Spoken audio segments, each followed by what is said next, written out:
Pam wyt ti'n mwynhau canu Cerdd Dant?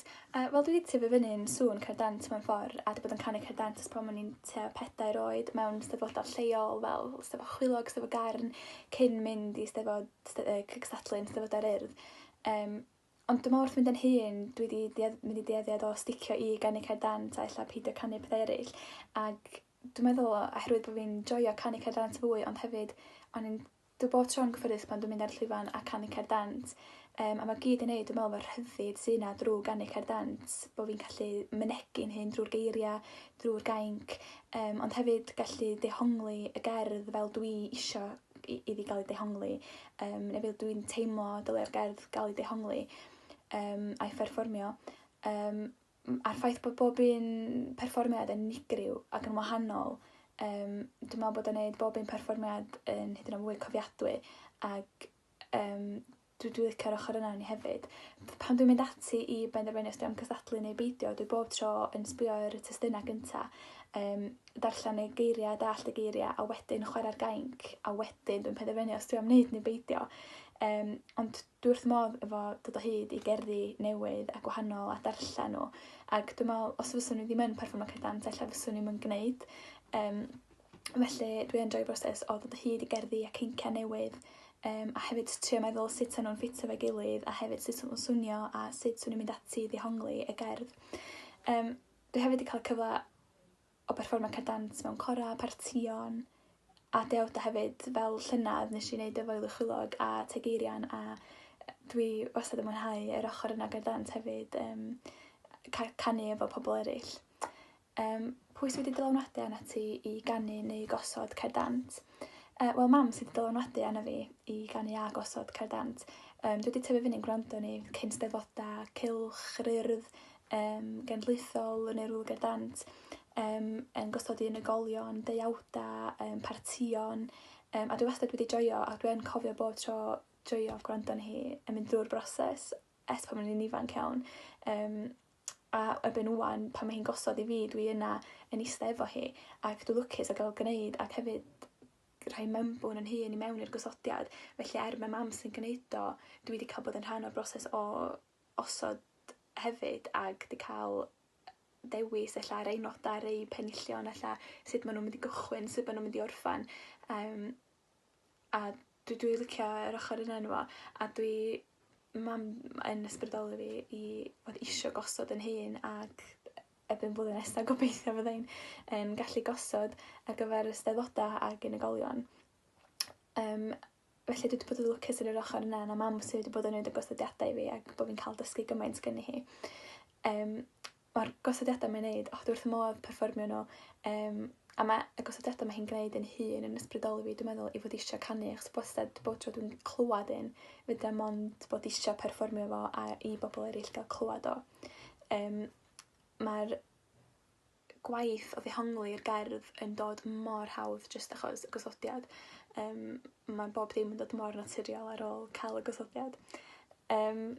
Felly yn sicr mam sydd wedi ysbrydoli fi i fod eisiau gosod yn hun a hefyd i ganu.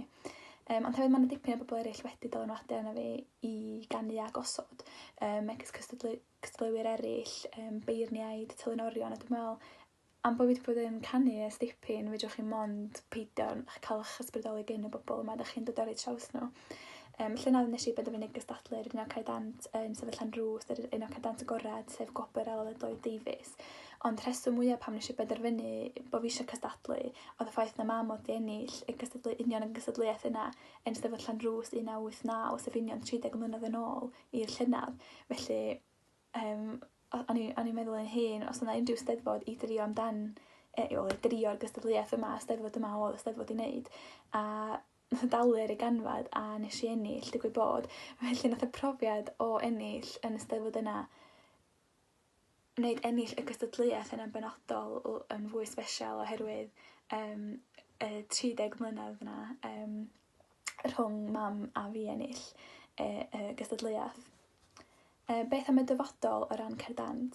Wel, o ran y dyfodol, dwi'n mawr obeithio bydd y traddodiad o gan y Cerdd Dant yn parhau, ond hefyd dwi'n gobeithio gweld wwan yn y blynyddoedd nesaf mwy bobl ifanc fel fi yn troi at osod, hyfforddi, beirniadu neu gyfeilio ar gyfer y steddfod neu'r steddfodau nesaf sydd i ddod a'r holl wyliau Cerdd Dant sydd o'n blaenau ni.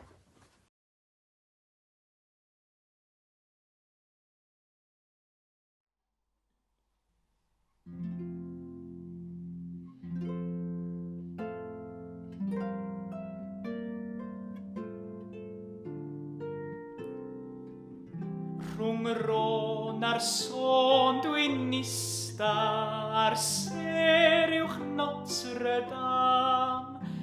Mae'n oria man y bora, ond eto wni'n pam yn Lyon rhwng afonydd clen. Mae'r dagrau'n llifo ac mae gwen.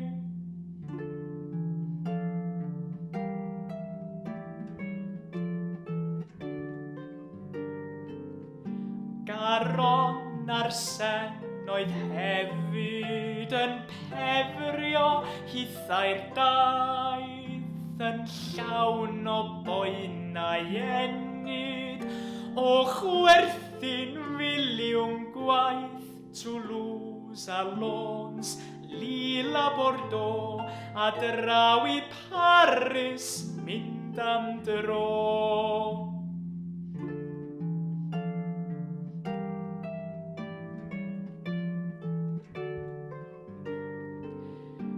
Fy hen gyfeillion honco a fi anghamperfan, gwneud ffrindiau newydd gwallgo Ewrop 4 ban, ond rhaid mynd adra nôl i'r ha.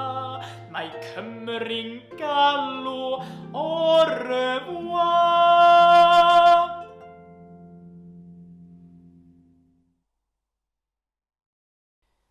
Fel un sy'n astudio'r Gymraeg yn y coleg yma ym Mangor ar hyn o bryd, mae gen i gariad amlwg tuag at eiria, boed hynny ar lafar neu ar gân.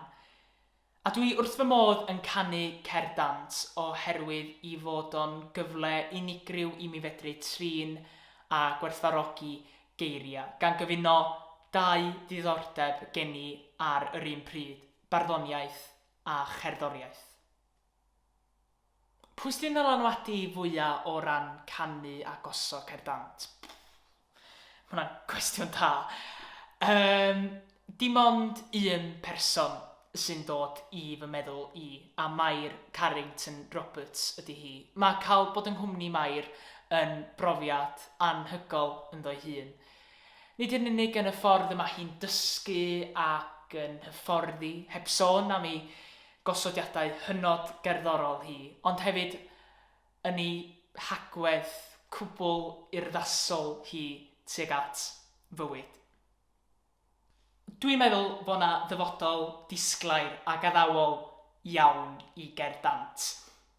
Rwan bod fi'n cyrraedd oed lle dwi'n dechrau meddwl be dwi am wneud nesaf, ma'n ymwneud i'n galonog iawn o weld fod y genhedlaeth nesaf o Gerdantwyr yn dod drwodd yn barod.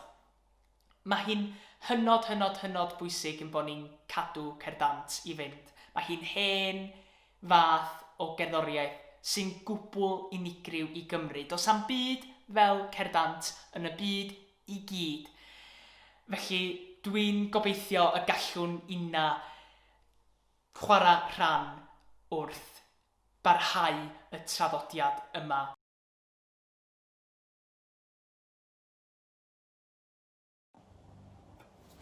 Dwi'n mynd i ganu Pan glywaf gan y clychau ar y gainc ar am benllyn, a hefyd dwi'n mynd i ganu Gwynt yr hwyr ar y gainc nest.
Dwi'n mwynhau canu Cerdd Dant oherwydd i fod o mor wahanol. Fedrai fynd i ragbrawf neu cystadleuaeth Cerdd Dant a na i byth cael yn bod yna. Bod pawb yn canu yr un geiriau ar yr un gainc, dwi jyst yn gweld o mor anhygoel bod pawb yn gallu rhoi dehongled nhw eu hunan, a mae o jyst yn rhywbeth mor anhygoel, a mae o jyst yn cool. Dyna pam bod fi'n mwynhau o. Yn sicr fy athrawon sydd wedi dylanwadu arna fi fwyaf i ganu Cerdd Dant. Mae Lois Seifion wedi bod yn helpu fi ers y dechrau i ganu Cerdd Dant, a mae hi wastad yn rhoi gosodiadau anhygoel i fi a fedra i ddim diolch mwy i hi. Mae gosodiadau hi jyst yn, fedra i'n disgrifio fo, pa mor dda ydy pob un gosodiad fi wedi cael ganddi hi, a mae bob tro'n cael camoliaeth uchel am y gosodiadau, a dwi mor ddiolchgar i hi. O ran y cyfeilio, mae Awen Roberts, fy athrawes Delyn, wedi dylanwadu'n fawr yna fi. Mae hi wedi hybu fi i fynd ar y cwrs gosod a chyfeilio, a hefyd mae hi wedi gwneud i fi gystadlu yn y cystadlaethau cyfeilio, a dwi'n meddwl bod hynna wedi helpu fy hyder, a dwi jyst mor ddiolchgar i'r ddwy ohonyn nhw, achos fyswn i ddim yn canu Cerdd Dant hebdyn nhw. O ran y dyfodol i'r byd Cerdd Dant, does a sicr ddim byd i boeni amdano fo. Mae'r byd Cerdd Dant yn hollol saff. Mae'r safon sydd mewn eisteddfodau rwan jyst yn anhygoel, a mae yna gymaint mwy o bobl yn cystadlu rwan na be oedd na pan o'n i'n dechrau canu Cerdd Dant. A bydda i sicr byth yn stopio canu Cerdd Dant, achos mae Cerdd Dant jyst yn, mae o jyst yn anhygoel, a dwi'n rili mwynhau canu fo.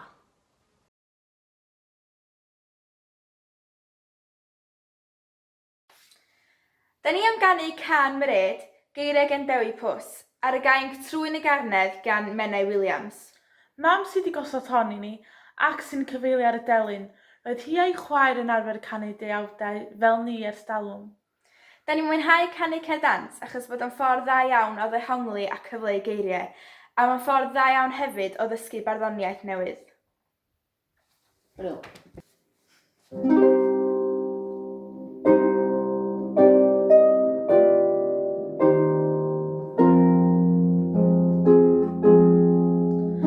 Mae'r ganeuon yn dal ar y rafel, hyn a lawon o'r dyddiau fi cynt, yn atseilio'n dawel rhwng bryniaid y gom, fel si brydion ar adain y gwynt.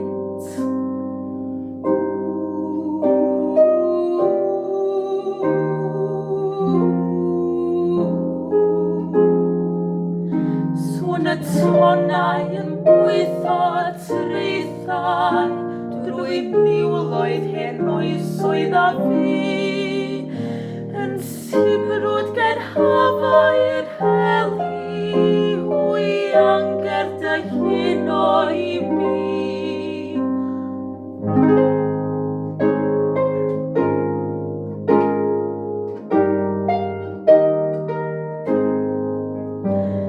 Efallai cawn gwrdd yn y fallon, ar maneiddiog ar fflamau y tân, ac i reithi am hen ffordd i niwed o fyw, a gwenu wrth gofio dy gan.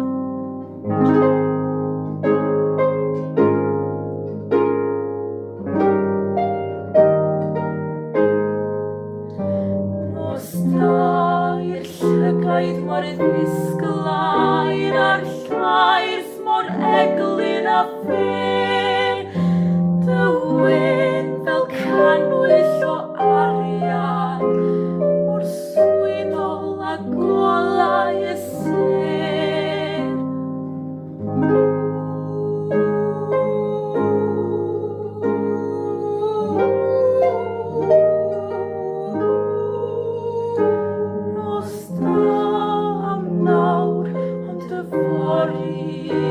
Ar y dagrau I gyd wedi ffoi, cawn grwydr o hen lwybrau dyfodol, law yn llaw at lwybrau y ddwy.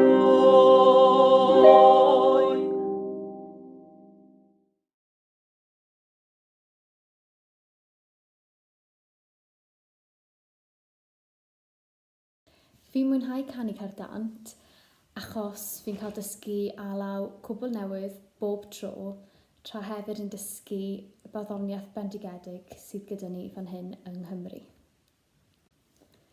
Dim ond ers llynedd i fi rili dechrau canu Cerdd Dant yn unigol, a hwnna o dan hyfforddiant Nia Clwyd, felly hi sydd wedi dylanwadu fi i ganu Cerdd Dant.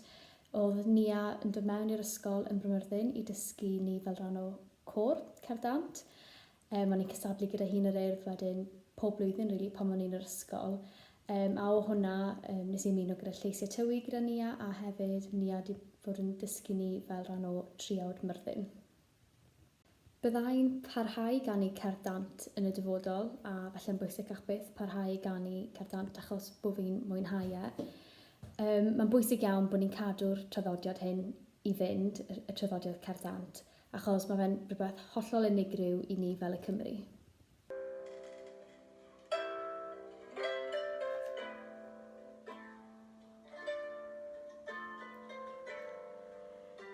Mae'n swyl, ond mynnu sylwi am nawn o hyd ar ni. Lodes fechan y gwanwyn, a'i chwarae yn dechrau dwyn i'w gwely'n ddigywilydd i ni ei dail wirfedydd.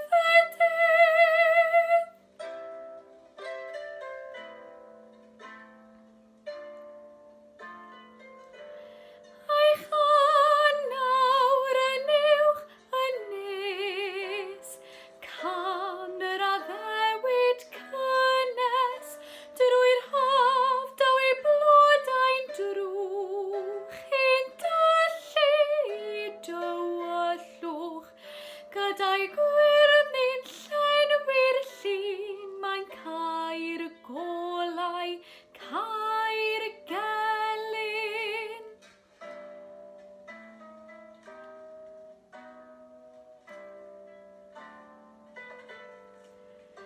Ac weler edrych, mae marw hi'n sioe mor wych, taw o'r gwydd stwr o'i gwyddyn a law uwch fydd, gwelwch fe.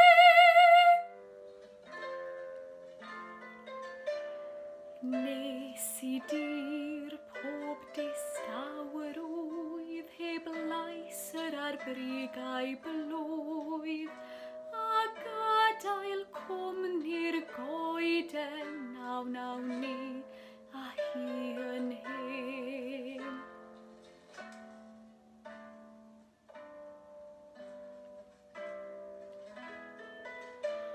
Ond noeth ni'r pren yr idd ffenest, gwarol gwar i ateb cwist, rhwng dwy gangen a menyd, nawr mae'r bwlch sy'n fframu o'r byd, golau'r hael yn eglu'r had, a henaint yn esboniad. Llebu'r dail, cael llwybrau'r dydd, fy nhywys i fod newydd, cafweld yn glir, liw'r tirlun drwyddi hi, dros o fy hun.